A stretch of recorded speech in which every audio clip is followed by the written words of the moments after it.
Remettez en cause vos interprétations sur vous, sur l'amour, sur la vie d'une manière générale. Bonjour, vous me connaissez, je suis Germain Roncari, psychopraticien de vie sentimentale, relationnelle et de vie. Et je vous accompagne de chez vous pour, en tout cas, progresser dans votre vie sentimentale, que vous soyez en couple ou une personne seule. Et je parle surtout aux célibataires qui ont du mal à rencontrer leur bonne personne, qui ont du mal à construire une vie amoureuse stable. J'ai mon programme En route pour l'amour. N'hésitez pas à le suivre. Investissez sur vous. C'est possible à distance, par Skype, WhatsApp, téléphone. Toutes les infos sur mon site germainroncari.com.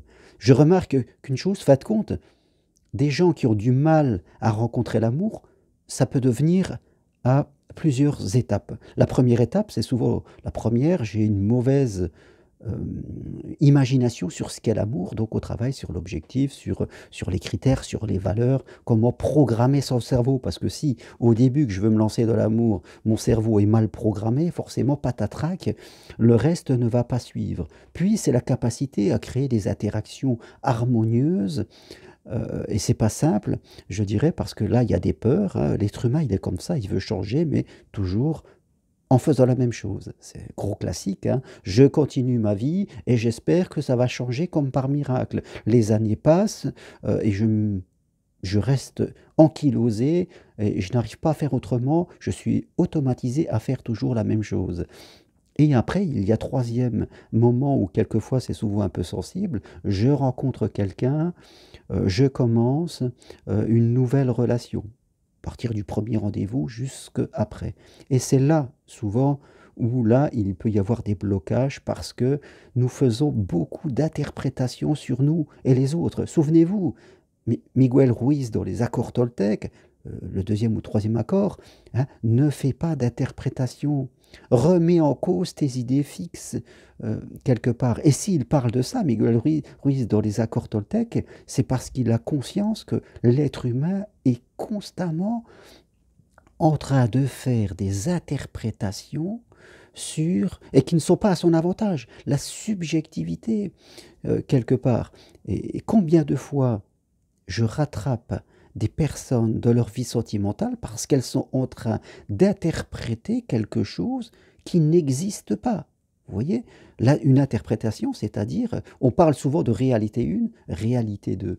La réalité 1, c'est un verre tombe, il se casse. Ok, ça, je n'interprète pas. Le verre est tombé, il s'est cassé. Mais après, il y a tout ce qui se passe autour et où je ne vais faire que des interprétations. Pourquoi le verre était là? Qui c'est qui l'a mis là? Pourquoi il s'est cassé? Et plein de questions.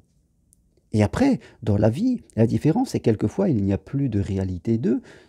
Une, c'est-à-dire il n'y a plus de fait générateur, c'est complètement de l'interprétation. Et je vois que les gens ont du mal à parler, n'expriment pas leurs besoins, à trop soit peu s'ils les connaissent, n'expriment pas leur questionnement intérieur, ils interprètent et ils gardent ça à l'intérieur d'eux. Vous voyez? Ils n'osent pas demander. C'est étonnant, mais c'est très classique et beaucoup d'êtres humains fonctionnent comme ça. Et surtout quand on est dans une quête de vie amoureuse, on n'ose pas demander, on interprète des choses, on s'enferme dans sa boîte. Ah, souvenez-vous, nous sommes tous un peu automatisés. Depuis notre enfance, on nous a dit des choses qui nous enferment et on continue à appliquer ça. Et pour en sortir, il faut se poser la question à chaque fois, est-ce que ce que je pense est vrai? Est-ce que ce que je pense est réel? Et là, devant moi, je le vois. Si je ne peux pas répondre à ces questions par oui, il faut que je demande, que j'apprenne à communiquer. Et c'est en apprenant à communiquer que je vais m'apercevoir que mes interprétations sont toujours fausses et me font passer à côté de ma bonne personne. Parce que peut-être mon amour est là, ma bonne personne est là, mais je vais l'auto-saboter à cause de mes interprétations sur moi, sur ma valeur, sur qui je suis, sur l'autre, qui il est, qu'est-ce qu'il fait, pourquoi il fait ça, sur le monde d'une manière générale.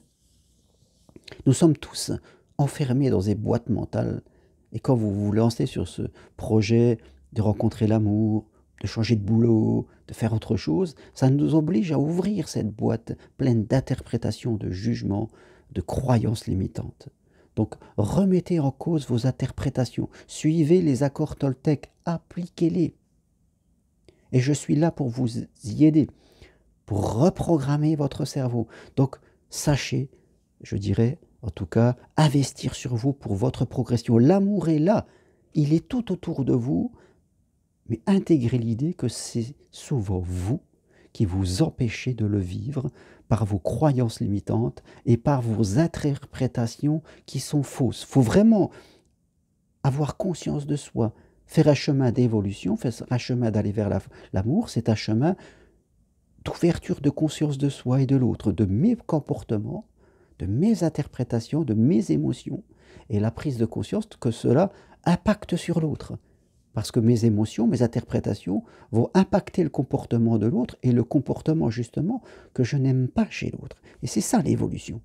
C'est très important pour vous d'intégrer ces idées pour pouvoir progresser dans la vie. Sinon, on est dans le phénomène de répétition. On répète, parce qu'on n'a pas appris la leçon. Il faut sortir de cela. Donc, posez-vous ces questions. Est-ce que ce que je vis est vrai? Est-ce que c'est réel? Sinon, j'apprends à demander. J'apprends à aller vers l'autre et lui demander pour éclaircir et sortir de l'interprétation. Et si vous désirez aller plus loin, je suis là pour vous. Investissez sur vous. Regardez les bouddhistes, ils ne marchent pas tout seuls parce qu'on a plein d'angles morts qu'on ne voit pas. Nous sommes des inconnus pour nous-mêmes parce qu'on ne peut pas se voir dans sa globalité. Le regard de l'autre nous permet de nous voir dans la globalité et de percevoir des choses que je ne vois pas de moi, des angles morts, comme on dit. Voilà.